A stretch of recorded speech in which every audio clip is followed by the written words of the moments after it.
ॐ सहनाववतु सहनौ भुनक्तु सह वीर्यं करवावहै तेजस्विनावधीतमस्तु मा विद्विषावहै। ॐ शांति शांति शांतिः। May we both of us be protected. May we both of us be nourished. May we create energy together. May our attainments be bright and brilliant. May we not have conflicts among ourselves. May there be peace everywhere. May there be peace everywhere. May there be peace everywhere. इस विश्वविद्यालय के कुलपति और इस 3 दिवसीय राष्ट्रीय online कार्यशाला के संरक्षक परम आदरणीय प्रोफेसर के.बी. सुब्रनायडू जी, इस रणबीर परिसर जम्मू के निदेशक और शिक्षा शास्त्र विभाग के विभागाध्यक्ष तथा इस उद्घाटन सत्र के अध्यक्ष आदरणीय प्रोफेसर मदन मोहन झा जी, इस उद्घाटन सत्र के मुख्य वक्ता मेरे प्रिय प्रोफेसर नीलाभ तिवारी जी, इस परिसर के सभी आदरणीय विभागाध्यक्ष एवं आचार्यगण, इस कार्यशाला के संयोजक प्रिय मदन कुमार झा जी, सह संयोजक एवं संचालक डॉक्टर चक्रधर जी, और इस ऑनलाइन कार्यशाला में जो बीएड के छात्र हैं, एमएड के छात्र हैं और जो अन्य पाठ्यक्रमों से संबंधित छात्र हैं और जो इस कार्यशाला में उपस्थित प्रतिभागीगण हैं, मैं उन सभी का इस उद्घाटन सत्र में स्वागत करती हूँ। और मेरे लिए ये बहुत ही हर्ष और गर्व का विषय है कि इस कार्यशाला के लिए मुझे मुख्य अतिथि के रूप में जो है आमंत्रित किया गया और इस उद्घाटन सत्र में जो आज एक बहुत ही प्रासंगिक विषय को लेकर इस कार्यशाला जो है का आयोजन किया गया है, उसमें अपने कुछ विचार साझा करने के लिए मुझे ये अवसर दिया गया है। और इस अवसर के लिए मैं इस परिसर के जो निदेशक हैं उनका और जो इस कार्यशाला के संयोजक हैं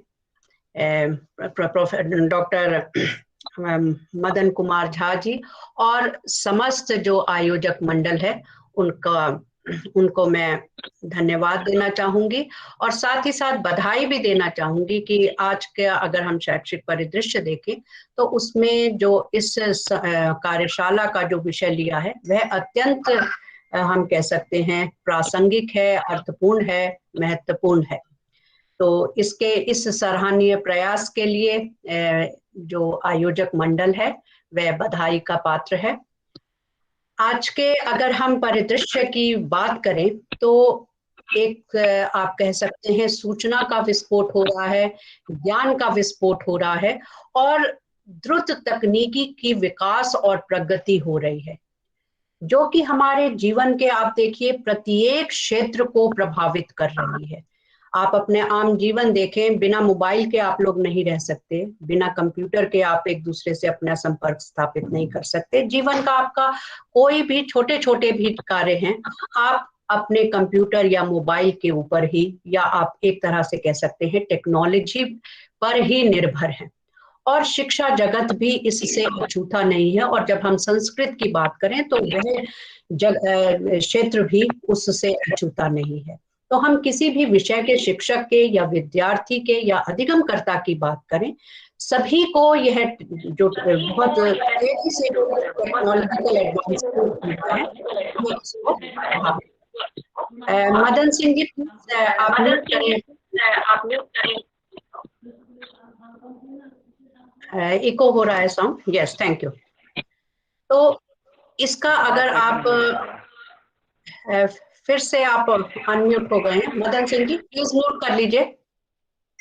और इसी तकनीकी का अगर आप प्रभाव देखें हमारे जो अभी वर्तमान हम जिस शैक्षिक परिदृश्य से जो गुजर रहे हैं तो उसमें आपको अनेक पैराडाइम शिफ्ट्स या प्रतिमान परिवर्तन जो है वो दिखेंगे, जिसमें मुख्य रूप से हम लोग ऑफलाइन से जो है ऑनलाइन मोड के रूप में जो है अपने सारे क्रियाकलापों को जो है वो क्रियान्वित कर रहे हैं।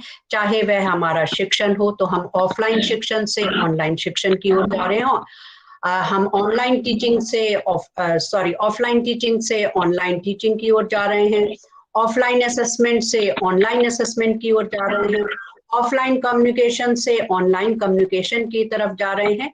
एक तरह से आप कहिए कि ये जो पैराडिग्मिक शिफ्ट है, जब एक वर्ष जब कोरोना महामारी आई, तो यह जो शिफ्ट है ये और भी एक डिस्टिंक्ट रूप में हमारे सामने आ गया है। और आज का अगर हम वर्तमान शैक्षिक परिदृश्य देखें तो उसमें एक तरह से यह अपरिहार्य हो गया है कि हम किसी भी विषय के हों, शिक्षक हो या स्टूडेंट हो, तो हमें टेक्नोलॉजी के साथ जो है वो जुड़ना ही जुड़ना है, और अपने जो भी हमारे दिन प्रतिदिन के जो भी शैक्षिक गतिविधियां हैं, जो भी क्रियाकलाप हैं, उनको हमको जो है ऑनलाइन मोड में जो है उसको क्रियान्वित करने की हमें क्षमता और दक्षता जो है वो होनी चाहिए। तो एक तरह से आप कह सकते हैं आज का जो हमारा वर्तमान जो जीवन है, हम बिना कंप्यूटर के, बिना टेक्नोलॉजी के, बिना मोबाइल के उसकी कल्पना नहीं कर सकते। अगर आप देखिए, अगर आपसे हम जो है मोबाइल ले लें तो आप एकदम रेस्टलेस हो जाएंगे। कई बार मैंने देखा है कहीं पर हम लोग बैठे हैं तो अगर खाली समय है तो हर व्यक्ति जो है वो मोबाइल के साथ ही जो है अपना लगा हुआ है। तो सूचना का प्रसार इतना हो गया है, किसी प्रकार की भी आपको सूचना चाहिए, आप तुरंत जो है गूगल पर जो है वो डालते हैं और तुरंत आपको उससे संबंधित लाखों में जो है वो ज्ञान जो है आपके सामने जो है वो आ जाता है। तो इसीलिए आज के युग को आप एक डिजिटल युग, कंप्यूटर युग जो है वो कहते हैं।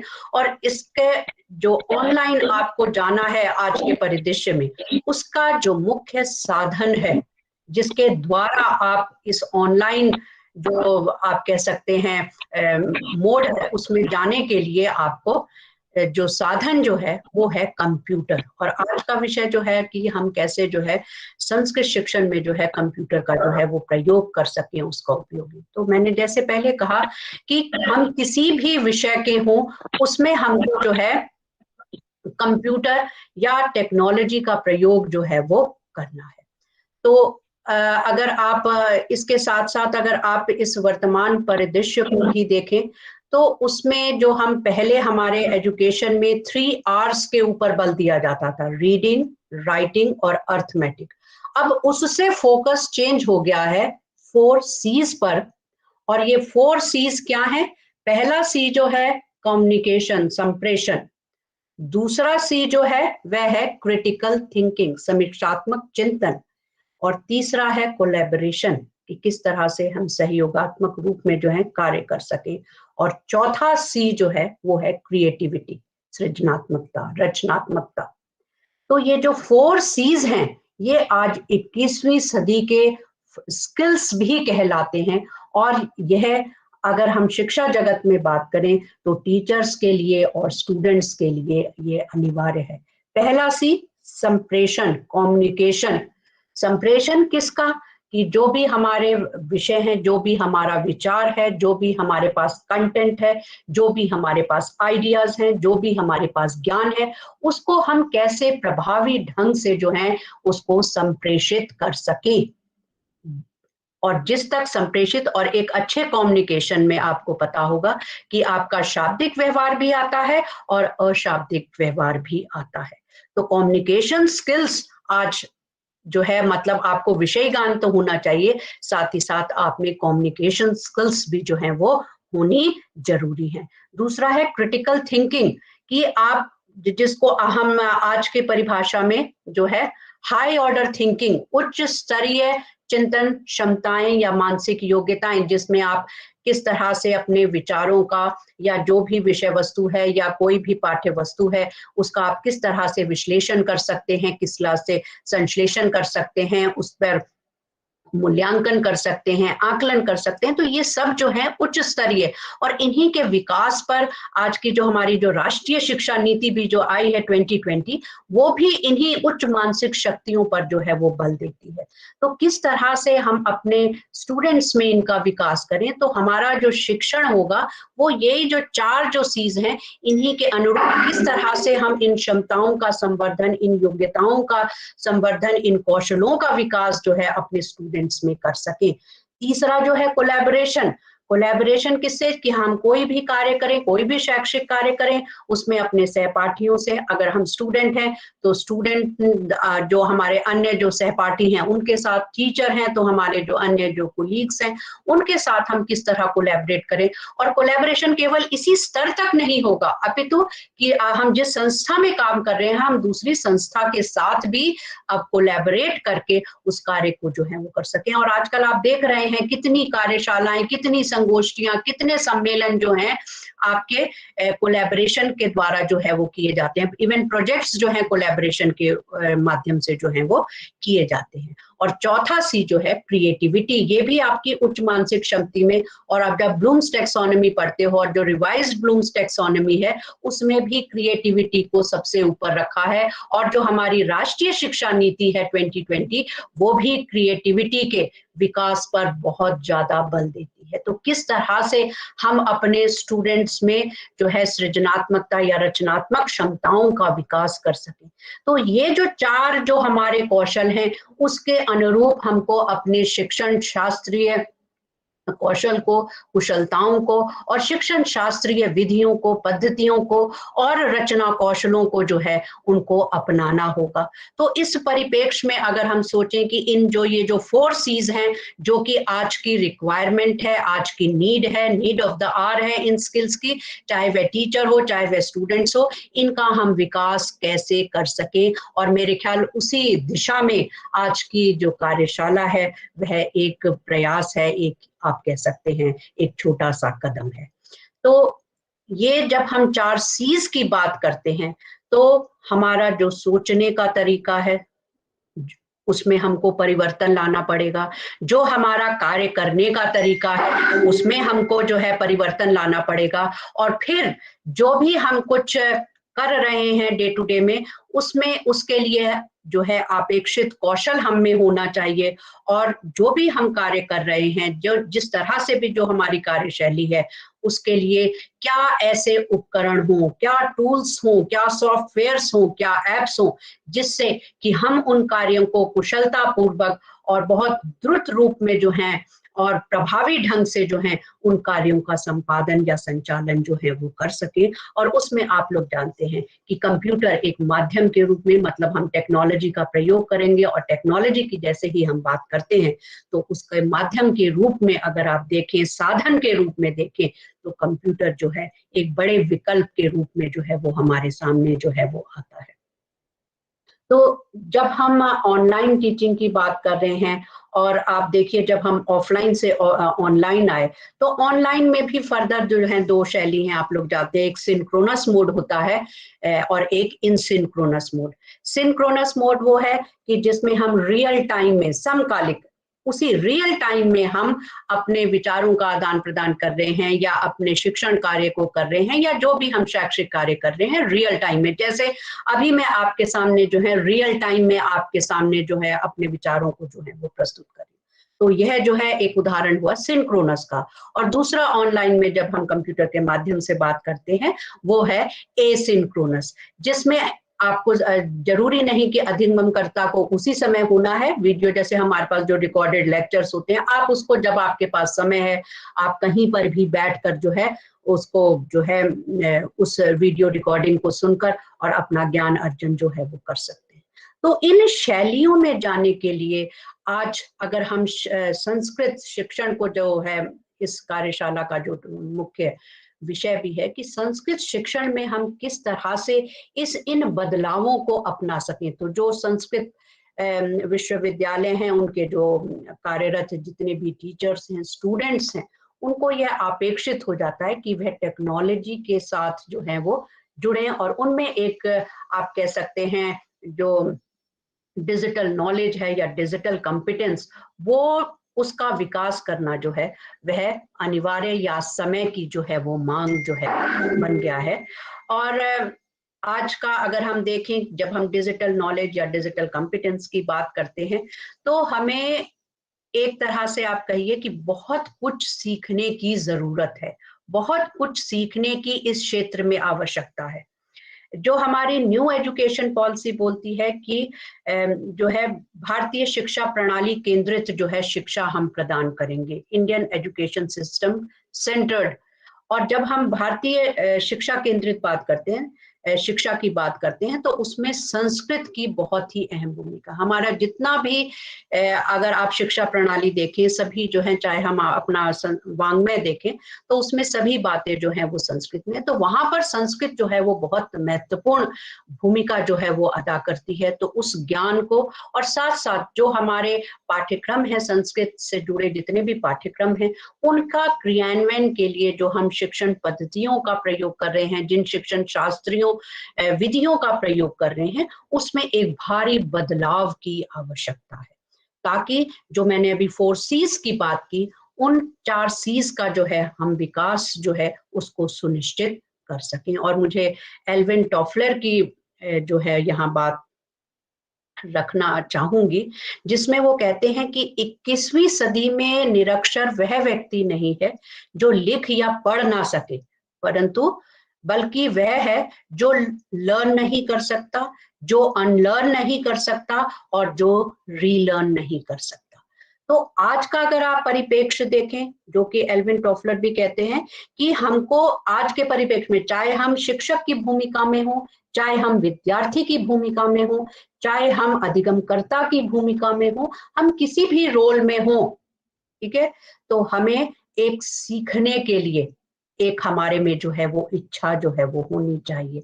हमेशा हमारे पास क्या क्या नई चीजें, क्योंकि एक हमारा, जब भी हम किसी काम करते हैं अपने शैक्षिक जो दिन प्रतिदिन का जो भी हमारी कार्य व्यवस्था है, तो उसमें हमारा, और हम 5-10 साल से जिस भी शैली में, जिस तरह से हम, जिस पैटर्न के साथ हम काम करते हैं, तो हमारा एक माइंडसेट बन जाता है।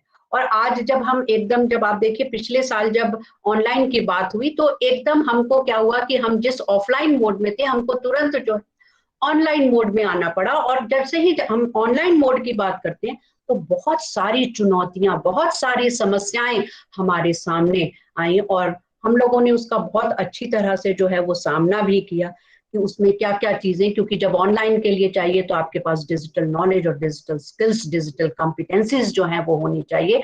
और हमने उनको अपनाने के लिए, हमको मतलब जो भी नई चीजें हमारे शैक्षिक कार्यों के लिए जरूरी हम समझते हैं, उनको सीखना आज के परिप्रेक्ष्य में बहुत जरूरी है।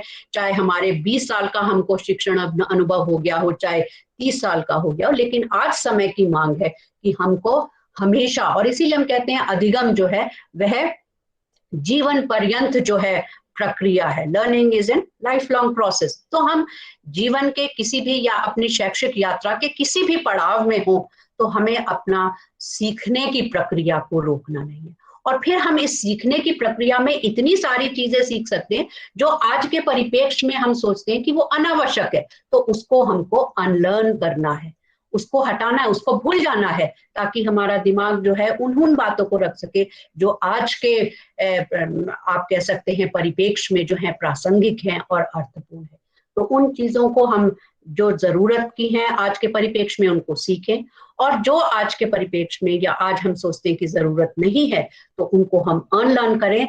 और फिर रीलर्न मीन्स कि जो नया परिप्रेक्ष्य जिसमें हम आज हैं, उसमें हमको क्या क्या नई चीजें जो हैं वो सीखनी, क्या नए अभ्यासों को अपनाना है, क्या नवाचारिता हमको लानी है, उन अभ्यासों की ओर जो है हमको जाना है। और क्योंकि हम हमेशा, हमारा ये एटीट्यूड होता है कि हम हमेशा उस कंफर्ट जोन में काम करते हैं, और जैसे ही कभी परिवर्तन की बात आती है तो हमको कंफर्ट जोन से जो है अनकंफर्ट जोन में जाना पड़ता है। और इसीलिए फिर हम जो है कुछ अपनी बात जो है वो रखते हैं और नहीं जाना चाहते। कोई भी व्यक्ति जो है अनकंफर्ट जोन में नहीं जाकर काम करना चाहेगा।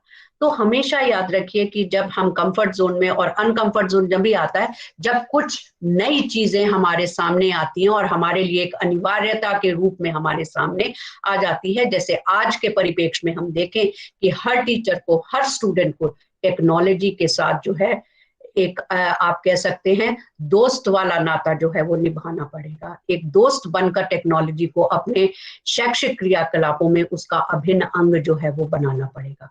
और जब हम शिक्षण में कंप्यूटर की बात, शिक्षण में तकनीकी की बात करते हैं तो उसमें मेन जो है तीन चीजें, तीन बिंदु जो हैं वो आते हैं।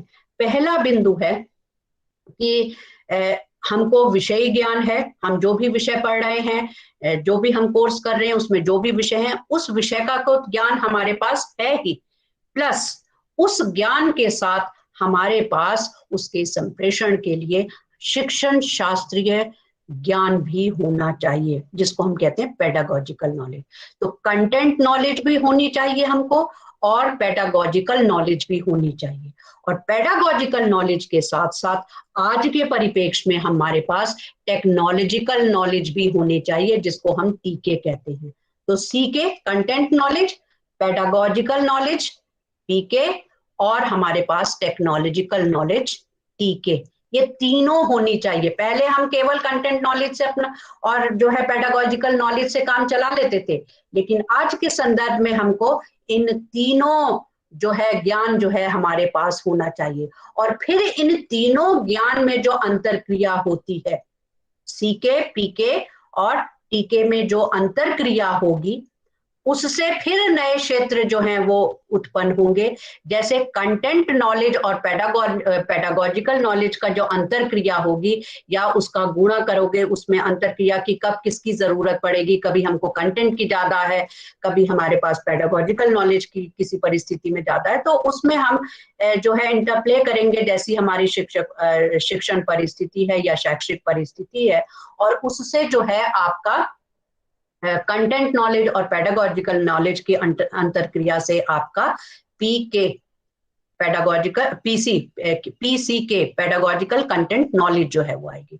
इसी तरह से आपका पेडागोजिकल नॉलेज के साथ टेक्नोलॉजिकल नॉलेज को करें तो टीपी के ये क्षेत्र जो है वो टेक्नोलॉजिकल पेडागोजिकल नॉलेज।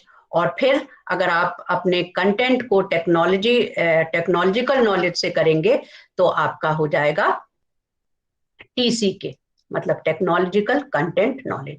तो ये तीन अनुक्षेत्र फिर उभर कर आते हैं उन तीन के अंतर क्रिया से, और फिर इन तीन के अंतर क्रिया से T pack, technological, pedagogical and content knowledge, ये अप्रोच जो है वो आती है, जो कि 2006 में जो है मिश्रा और कोहलर ने जो है हमारे सामने प्रस्तुत की है। तो आज अगर हम संस्कृत शिक्षण में देखें तो हर एक टीचर को जो है इस टीपैक अप्रोच को जो है वो अपनाना होगा।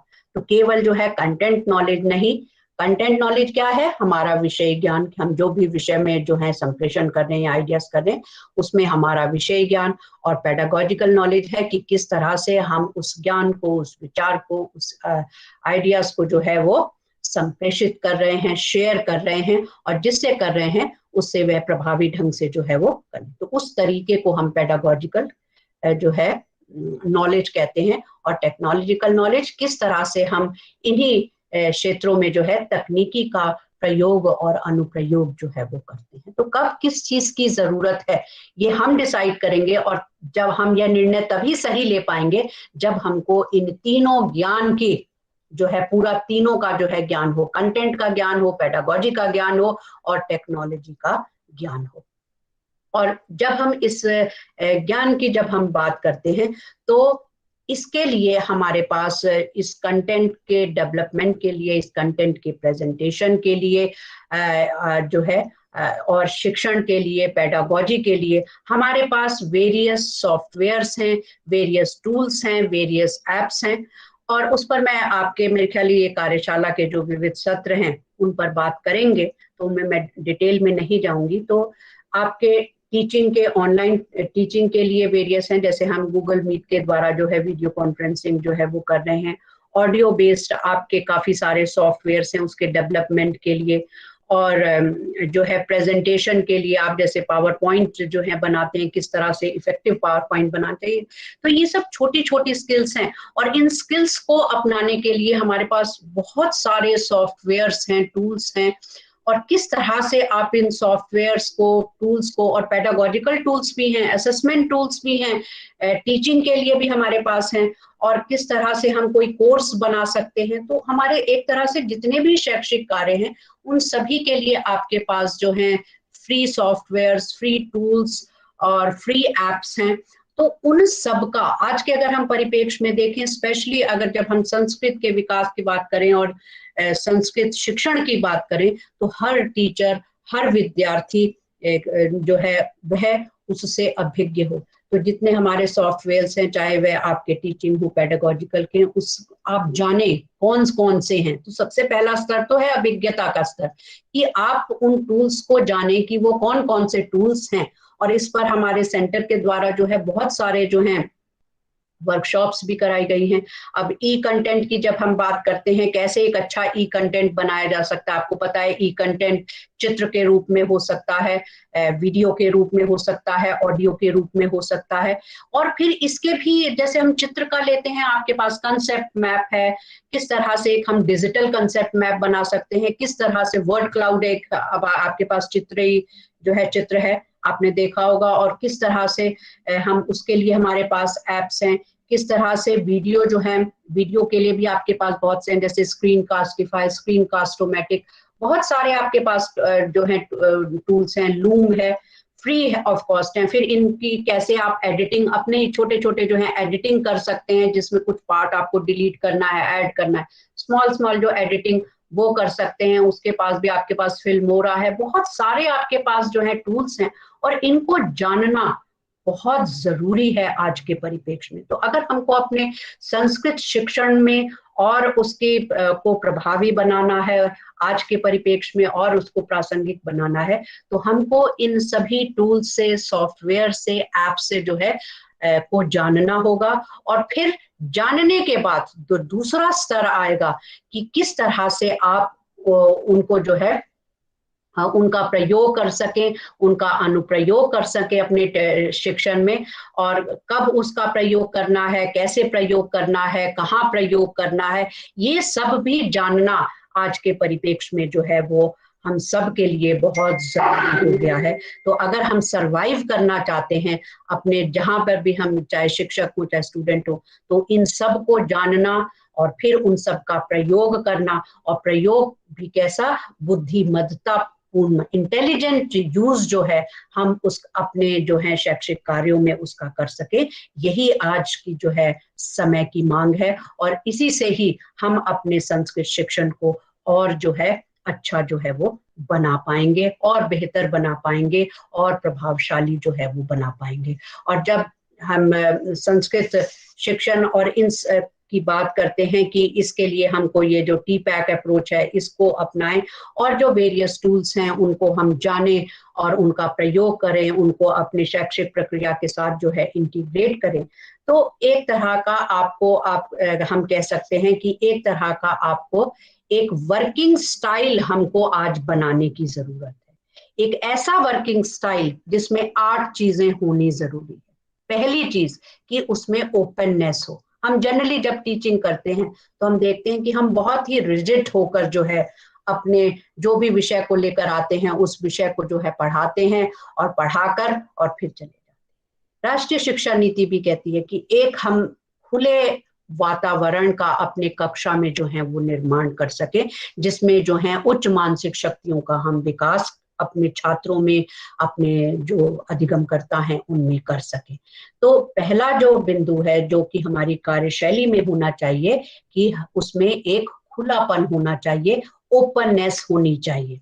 ओपननेस मतलब हम जो कह रहे हैं उसमें एकदम स्पष्टता, खुलापन, विचारों का खुलापन, जो भी हम विषय से संबंधित हम एक संकीर्ण दायरे में उसको ना सोचें, बल्कि एक उसको मल्टी आप कह सकते हैं डिसिप्लिनरी अप्रोच देते हुए जो है उसको हम बताएं, उसको समझाएं, और जो दूसरे डिसिप्लिन्स की भी जो बात कही जा रही है उसको भी अपनाएं। तो एक खुलापन हमको अपनी शिक्षण पद्धति के अंतर्गत जो है वो लाना है। दूसरा जो है बिंदु है कन्फ्रंटेशन, सी। तो पहला है ओपननेस, दूसरा है कन्फ्रंटेशन। कन्फ्रंटेशन का मतलब है कि आज की परिस्थिति में जो भी समस्याएं, जो भी चुनौतियां हमारे सामने उभर कर आ रही हैं, उसका हम डट कर सामना कर सकें, दैट इज कन्फ्रंटेशन। और सामना हम तभी कर पाएंगे जब हम में अपेक्षित दक्षताएं हों, कुशलताएं हों उस समस्या, उस चुनौती का सामना करने के लिए। और आज जो हमारे सामने जो मुख्य चुनौती के रूप में आ रहा है कि किस तरह से हम कंप्यूटर को, हम टेक्नोलॉजी को अपने शैक्षिक कार्यों में, अपने शिक्षण में जो है वो अपनाएं। तो उसके लिए उन कौशलों को, उन कुशलताओं से हमको जो है अपने को जो है अभिवृद्ध करना पड़ेगा, ताकि हम इन चुनौतियों का जो है वो सामना कर सकें। तीसरा जो है ट्रस्ट, विश्वास। हम जब भी कक्षा में हो तो अपने विद्यार्थियों पर विश्वास करें, जो ऐसा संबंध बनाएं जिसमें आप कह सकते हैं कि एक तरह की आप कह सकते हैं कि उसमें स्पष्टता हो, एक ईमानदारी हो, हम विश्वास के साथ जो है वो कर सकें। अगर विश्वास वर्ड अगर आप देखें तो ऐसा शब्द है जिसे आप 1 सेकंड में तो है पढ़ सकते हैं, 1 मिनट में उसको सोच सकते हैं, 1 दिन में उसको समझ सकते हैं, लेकिन अगर आपको उसे साबित करना है तो पूरा जीवन भी उसको लग जाता है। तो विश्वास बहुत जरूरी है टीचर और स्टूडेंट के जो है वो रिलेशनशिप में। और हम कहते हैं कि जीवन जो है समाप्त हो जाता है कि अगर हम किसी पर विश्वास ना करें तो जीवन और आशा जो है वो समाप्त हो जाती है। तो ट्रस्ट बहुत जरूरी है अपने जो स्टूडेंट और जो के साथ जो है, जो हम संबंध जो रखते हैं उसको बनाने के लिए। और जब हम अपने स्टूडेंट्स पर जो है विश्वास रखेंगे तभी आप कह सकते हैं कि हम एक अच्छा जो है, जो भी हमारे सामने जो भी चुनौती आ रही है तो उसको हम मिलकर जो है उसका सामना जो है वो कर सकते हैं। तो चौथी चीज जो है, पहला हो गया ओपननेस, दूसरा मैंने बताया कन्फ्रंटेशन, तीसरा बताया ट्रस्ट, और चौथा जो है ऑटोनॉमी, स्वायत्तता। ऑटोनॉमी, स्वायत्तता मतलब कि हम अपने विद्यार्थियों को इंडिपेंडेंट बनाएं, उनकी सोच को इंडिपेंडेंट बनाएं, ताकि वह अपने ऊपर विश्वास कर सके, अपने ऊपर निर्भर कर सके, कहीं दूसरे पर उनको निर्भर ना होना।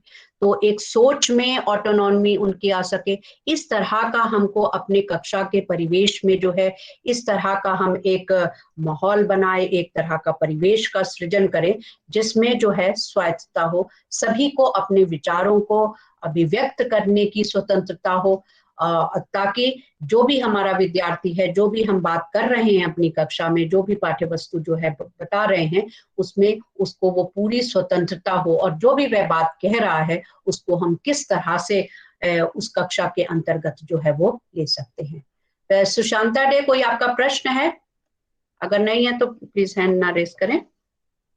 तो आपका ऑटोनॉमी होनी चाहिए, और फिर आपका है प्रोएक्टिवनेस। नेक्स्ट थिंग जो है वो है प्रोएक्टिव। प्रोएक्टिव मतलब है कि हम इस तरह का व्यवहार कक्षा में करें जिसमें हम अपने तरफ से पहल करें। कई बार हम देखा है टीचर के द्वारा जो है कोई भी कार्य छात्रों को सौंपा जाता है तो कुछ छात्र हमने देखे हैं कि वो कहते हैं कि मैं करूंगा, उनको बोला भी नहीं जाता, वो स्वतः अपने आप आकर करते हैं। इसी तरह से डिपार्टमेंट में जब हेड ऑफ द डिपार्टमेंट कोई टीचर्स को देता है तो कुछ टीचर्स ऐसे होते हैं वो प्रोएक्टिव रूप में जो है आकर अपने आप पहल करते हैं कि हम इस तरह का कार्य करेंगे। तो हमेशा हमको कक्षा में जो है एक रिएक्टिव मोड में ना होकर एक प्रोएक्टिव मोड में जो है वो रहना चाहिए।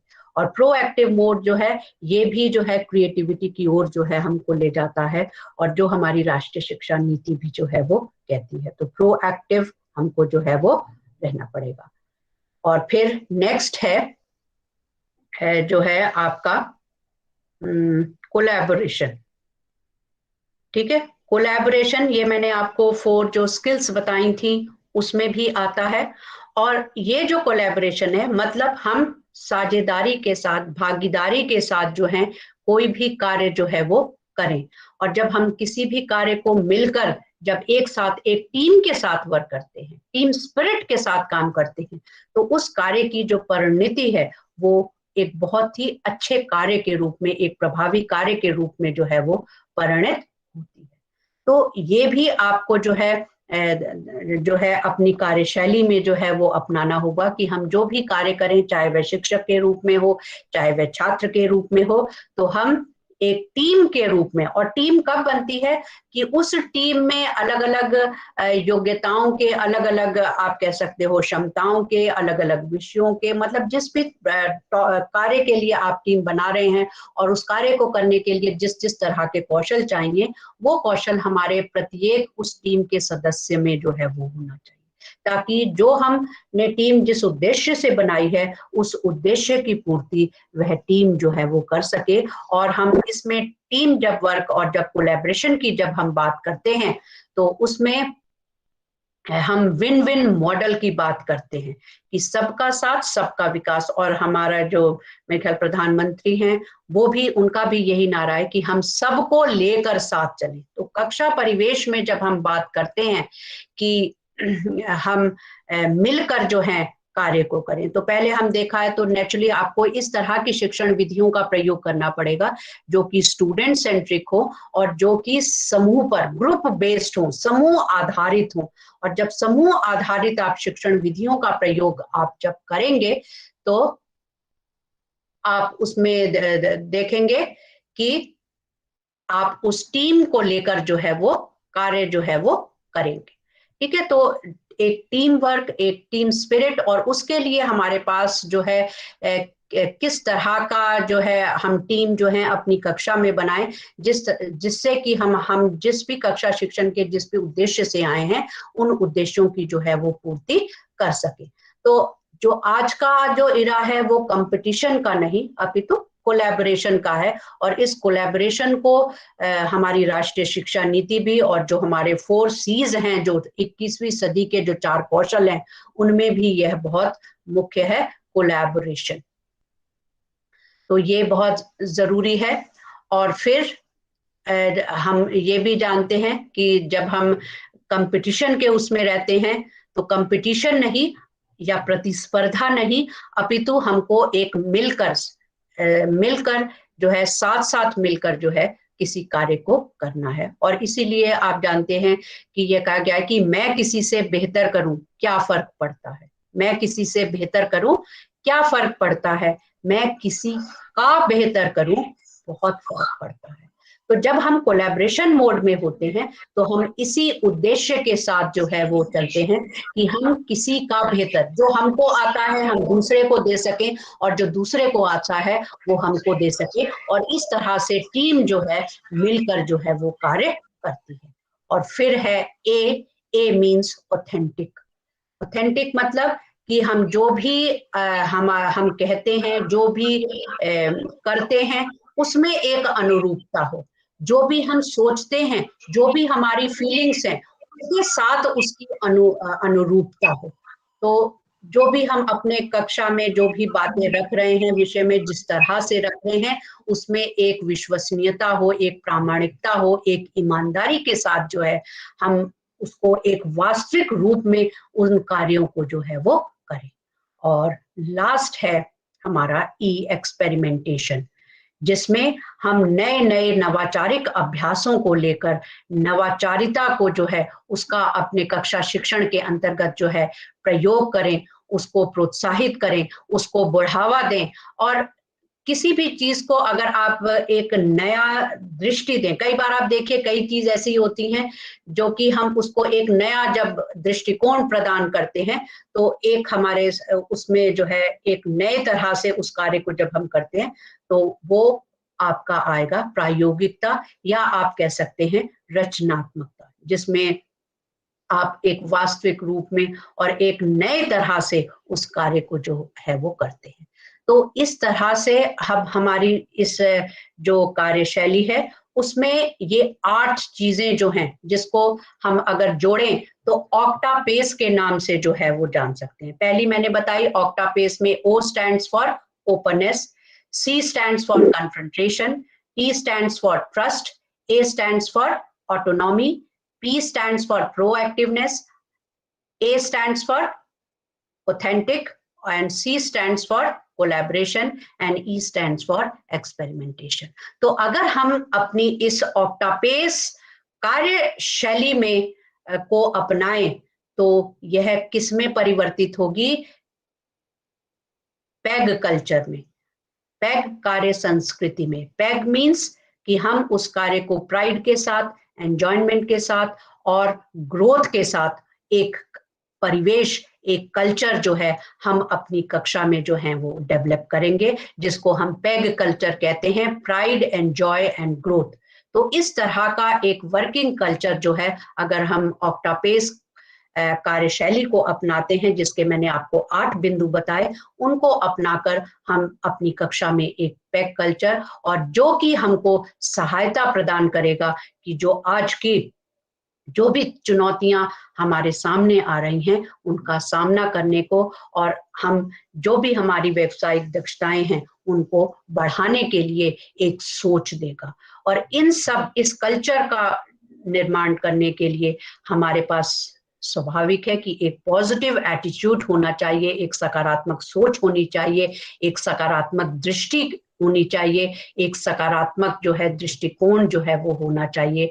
और इस सकारात्मक दृष्टि के लिए हमें एक क्रिया योगी की भूमिका में जाना होगा। और क्रिया योगी से मुझे याद आ रहा है हमारे सांख्य योग में जो है बात कही गई है, तप, स्वाध्याय, ईश्वर प्रणिधान, जिसमें 3 चीजें बात बोली हैं कि हमें तप करना होगा, हमें स्वाध्याय करना पड़ेगा और हमें ईश्वर की शरण के प्रति जो है समर्पित होना पड़ेगा। और इन तीनों से अगर आप अर्थ निकालें, तप मीन्स साधना। तो साधना ये नहीं कि हम जाकर हिमालय पर जाकर और एकांत में बैठकर जो है साधना करें। साधना मतलब कि हम इस तरह से अपनी कार्यशैली को अपनाएं, इस तरह से अपनी कुशलताओं को बढ़ाएं, उनका अभ्यास करें, जिससे कि हम अपनी प्रतिकूल परिस्थितियों को अनुकूल परिस्थितियों में बनाने में सक्षम हो सके, समस्यात्मक परिस्थिति को एक संभव, एक पॉसिबल वे जो है वो दे सके, समस्यात्मक परिस्थिति को सुलझा सके, समझ सके। इस तरह की हम में क्षमता आएगी जब हम एक प्रकार का तप, और तप मीन्स अभ्यास, उस तरह की कुशलताओं का, कौशलों का हम अभ्यास जो है वो करें। और स्वाध्याय, अपनी कमजोरियों को जाने, अपनी ताकतों को जाने, अपनी शक्तियों को जाने, और जो हमारी शक्तियां हैं, पार्ट्स हैं जो हमारे पास अंदर है, उनको और शार्पन करें, उनको और अपग्रेड करें, उनको और एनहांस करें, संवर्धित करें। और संवर्धित जब हम करें तो एक समर्पण के भाव से, ईश्वर प्रणिधान अगर हम उसका अर्थ लें तो एक समर्पण के भाव से, अगर हमें डेडिकेशन का भाव है, कोई भी हम कार्य बहुत डेडिकेटेड होकर करें तो आप देखिए कि वह कार्य कितनी अच्छी तरह से होता है। तो जब आप मन से और तन से जब किसी कार्य को, दोनों जब मिलकर जब आप कोई कार्य करते हैं तो वह एक बहुत ही अच्छे कार्य के रूप में जो है वो परिणित होता है। तो अंत में यही कहना चाहूंगी कि अगर आप 21वीं सदी में अगर हम एक सफल शिक्षक, एक सफल अधिगमकर्ता बनना चाहें तो उसका मूल मंत्र यही है कि हम में एक सीखने की तत्परता, एक सीखने की इच्छा होनी चाहिए, विलिंगनेस टू लर्न, और ज्ञान को प्राप्त करने की एक पिपासा होनी चाहिए, थ्रस्ट फॉर नॉलेज। और हमें हमेशा अपना कोई भी कार्य करने में अपने सर्वोत्तम देने का हमें प्रयास करना चाहिए। Try for giving your best, कि जितनी भी हमारे में योग्यताएं हैं, क्षमताएं हैं, उनका पूरा प्रयोग करते हुए हम उस कार्य को जो है वो करें। Do your best. और इसी अगर हम प्रण से जाएंगे और इसी तरह से अगर हम प्रयास रहेंगे तो हम निश्चित ही अपने जो भी शिक्षण कार्य हैं, जो भी विधाएं हैं, जो भी रचना कौशल है, उनको एक नया रूप और स्वरूप जो है वो प्रदान कर पाएंगे। लेकिन उसके लिए हमको प्रयास जो है वो करते रहना पड़ेगा, और बिना कोशिश के कोई भी चीज जो है वो संभव नहीं है। और आप सभी जानते हैं कि जब एक नन्ही चींटी दाना लेकर चलती है, चढ़ती दीवारों से 100 बार फिसलती है, और उसका मन का विश्वास रगों में साहस भरता है, चढ़कर गिरना और गिरकर चढ़ना उसे नहीं अखरता है, आखिर उसकी मेहनत बेकार नहीं जाती, क्योंकि कोशिश करने वालों की कभी हार नहीं होती। तो मेरा यही मूल मंत्र रहेगा कि जो भी इस नए परिदृश्य में जो भी चुनौतियां, चाहे वे तकनीकी के रूप में, किसी भी रूप में हमारे सामने आ रही हैं, उसका उनका समाधान करने के लिए, उसके लिए क्या अपेक्षित कौशल या कुशलताएं हैं, उनको प्राप्त करने के लिए हमें सदा जो है वो प्रयासरत रहना चाहिए। और प्रयासरत के साथ साथ हमको एक परिश्रम भी जो है, कठिन परिश्रम के साथ, संयम के साथ जो है, हम अपने उद्देश्यों की जो है वो प्राप्ति करें, और जो भी चुनौतियां हमारे सामने आ रही हैं उनका हम डट कर जो है वो सामना करें। तो मैं इन्हीं शब्दों के साथ जो आज के जो आयोजक मंडल हैं उनका पुनः धन्यवाद करती हूँ, और आप सभी लोग स्वस्थ रहें, प्रसन्न रहें, सुरक्षित रहें, निरंतर प्रगति करते रहें, ऐसी अनेक मंगल कामनाओं सहित। धन्यवाद।